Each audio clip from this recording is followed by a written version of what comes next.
Shalom Bapak Ibu Saudara yang terkasih dalam Tuhan Yesus Kristus, kiranya kasih karunia dan damai sejahtera dari Allah Bapa kita dan Tuhan Yesus Kristus senantiasa menyertai Bapak Ibu Saudara sekalian. Amin. Bapak Ibu Saudara yang dikasihi Tuhan Yesus Kristus, mari bersama-sama kita bersatu di dalam doa sebelum kita mendengarkan firman Tuhan. Ya Tuhan, pada saat ini kami bersyukur Tuhan memberikan kami nafas kehidupan untuk kami menjalani kehidupan kami dalam cinta kasih Tuhan dan mengelola, menata segala sesuatunya yang Tuhan percayakan kepada kami dengan sebaik-baiknya dengan tuntunan hikmat Tuhan. Saat ini ya Tuhan, kami akan membaca dan merenungkan firman-Mu. Mari Tuhan memberkati sehingga firman-Mu dapat menjadi rema bagi kami. Dalam nama Yesus kami berdoa. Amin.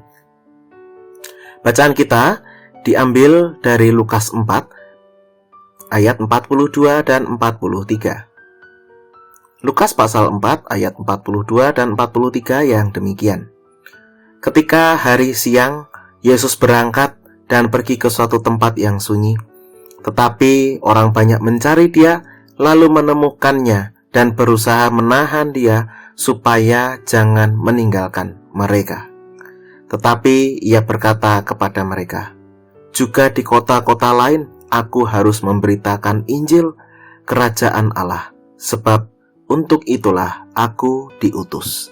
Demikianlah firman Tuhan. Yang berbahagia adalah setiap orang yang mendengarkan firman Tuhan dan yang melakukannya. Haleluya.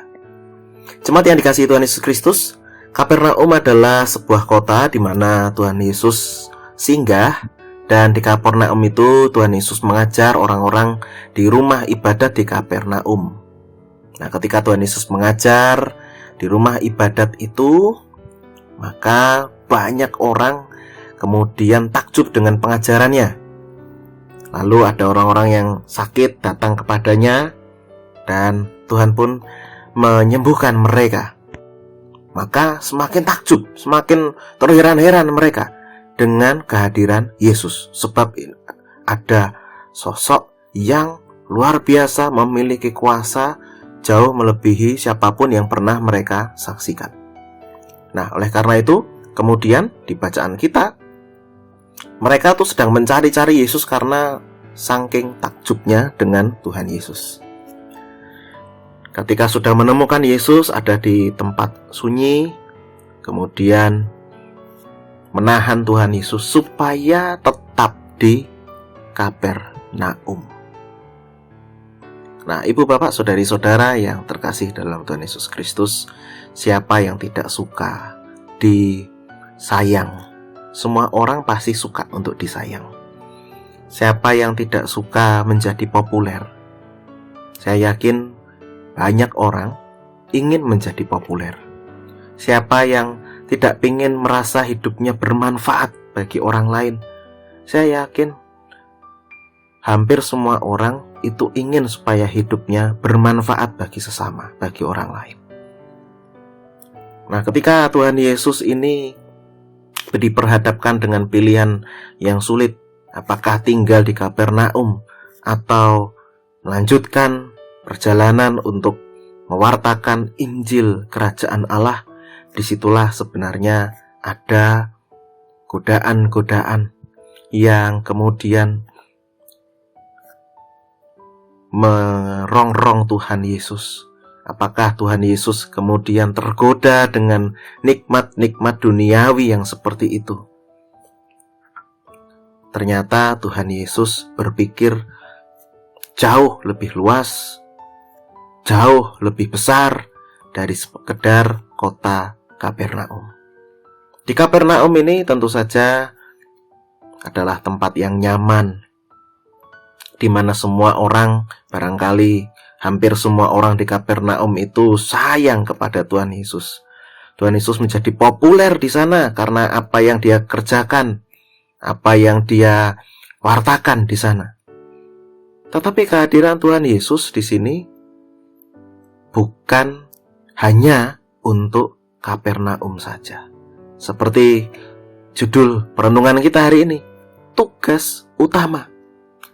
Tugas utama Tuhan Yesus adalah bukan hanya di Kapernaum. Tuhan Yesus datang menjadi juru selamat bagi seluruh ciptaan. Tuhan Yesus datang sebagai juru selamat bagi seluruh ciptaan, sehingga tidak hanya untuk Kapernaum saja. Ibu bapak, saudari-saudara yang dikasihi Tuhan, belajar dari cerita ini, kita kemudian dapat berefleksi bahwa kita kerap kali tergoda dengan tawaran-tawaran yang kelihatannya baik, kelihatannya menguntungkan, kelihatannya itu adalah jalan yang benar. Tapi ternyata Tuhan kemudian menuntun kita. Ada tugas utama yang jauh lebih besar, yang jauh lebih utama dari apa yang kita lihat, apa yang kita dengar dari sekitar kita. Nah, disinilah kita membutuhkan Roh Tuhan untuk kita dapat mengukur, menata prioritas tugas kita. Mana tugas yang paling utama dalam kehidupan kita? Mana yang sebenarnya bukan tugas, tapi berbalutkan tugas, yang sebenarnya adalah keinginan-keinginan daging kita. Jemaat yang dikasihi Tuhan, mari kita bersama-sama memilih tugas yang utama, belajar dari Yesus, meninggalkan Kapernaum, dan kemudian melanjutkan perjalanan mewartakan Injil Kerajaan Allah, dan sampai akhirnya Tuhan Yesus disalibkan. Berjalan bersama Yesus, itulah tugas utama kita. Memanggul salib bersama dengan Yesus, itulah tugas utama kita. Saya percaya Tuhan memampukan dan menolong kita. Amin. Mari kita satu dalam doa. Ya Tuhan, pada saat ini kami bersyukur karena kami diingatkan kembali tentang tugas utama kami, yaitu memikul salib bersama dengan Engkau, berjalan bersama dengan Engkau, melihat, menimbang, mengukur segala sesuatunya menurut kacamatamu, sehingga tampaklah tugas yang utama bagi kami, yaitu mewartakan Injil Kerajaan Allah. Untuk itulah kami diutus. Mampukan kami ya Tuhan, dengan kuasa Roh Kudus-Mu, untuk bisa terus menjadi saksi